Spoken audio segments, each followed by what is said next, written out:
ਕੀ ਉਹਨੂੰ ਕਹਾਂ ਫਾਲੋ ਕਰੋ। तो क्या भाई वीडियो देखते नहीं सही तरह पूरी वीडियो देखा करो। ਉਹ ਭਾਈ ਕੇਲੇ ਦੀ ਵੀਡੀਓ ਪੂਰੀ ਦੇਖਿਆ ਕਰੋ, ਉਹਨੂੰ ਫਾਲੋ ਕਰਿਆ ਕਰੋ। अस्सलामुअलैकुम एवरीवन। जनाब केला आपको दिखाया है, केला अभी बेचने लगे हैं। केले की वीडियो आपको बना के दिखाते हैं। केला मंडी में कैसे सेल होता है, क्या परसेंटेज निकलती है फ़ी लुंगर, क्या उसके अंदर कितना प्रॉफिट है, एक लुंगर के अंदर कितनी दर्जनें होती हैं, ठीक है, और मंडी में क्या रेट बिकता है, रेडी में क्या रेट बेचते हैं, वो सारा इस वीडियो में आपको बताया जाएगा। शामिल रहिए और लाइक सब्सक्राइब करें इस पेज को, इस यूट्यूब चैनल को, मियाँ उस्मान खलील शॉर्टकट कैंट। तो चेक करें अभी केला यहाँ पे ये सेल होने लगा है।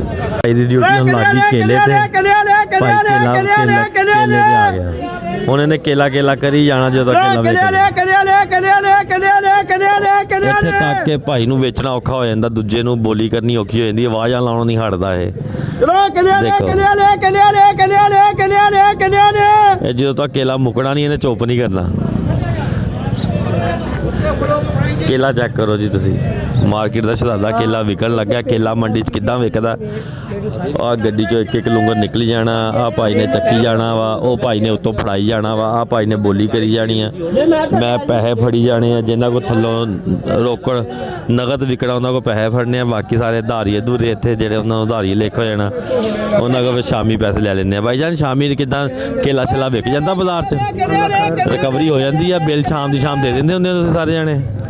मंडी वाले चंगे आ शॉर्टकट कैंट वाले के अच्छे बंदे, अच्छे बंदे ते तुसीं नहीं अच्छे मैनूं लगदा। नहीं नहीं अच्छे होंदे जी सारे ही। लो जी केला किद्दां भाई जान चंगा आया मार्केट च, केला सोहना होया ओ गड्डी दे विच।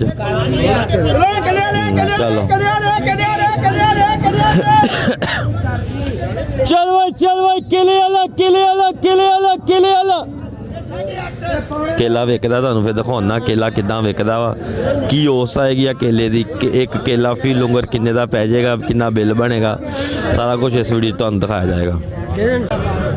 हेलो भाई केले वाले भाई लो यार केला चक लिया। वीडियो च बड़े बड़े बंदे लिए ਉਹਨਾਂ ਨੂੰ ਹੈ। बोल बोल कमेंट्री गल तो कमेंट्री गल 300 सवा 3 3.5 पौने 4 400 कितनी दर्जन इस लुंगर च? 4 साढ़े ਇਹ 10 ਦਰਜਨ ਜੀ, ਅੱਜ ਗਾਇਗਾ ਚ ਲੰਮਾ ਹੈ, 10 दर्जन गजरा पौने 5 ਗਾਇਗਾ ਚ ਲੰਮਾ ਹੈ। पौने 5 केला रेट हो गया, यार हो गया, केला रेट हो गया, समनिया रात हो गया, सारा कुछ ला जाओ। इदां ही है। 5.5 5.5 5.5 5.5 550 रुपया, 550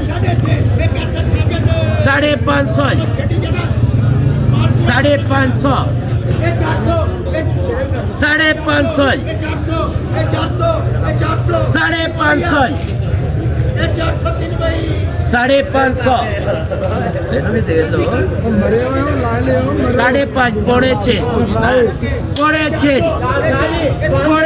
5.5 इतने रुकन है। 550 ਦਾ 10 ਦਰਜਨ 100 रुपए दर्जन विकदा, ठीक है। बाजार च 150 भी बेचते हैं, 100 भी बेचते हैं, कम अज कम डबल पैसे। 550 तो यह तकरीबन 1200 रुपया ने इकट्ठा करना बाजारों, तकरीबन कह लो कि 5.5 ते 5 6 650 रुपया प्रॉफिट एक लुंगर चो। इन्ना प्रॉफिट है एक लुंगर चो केले दे चो।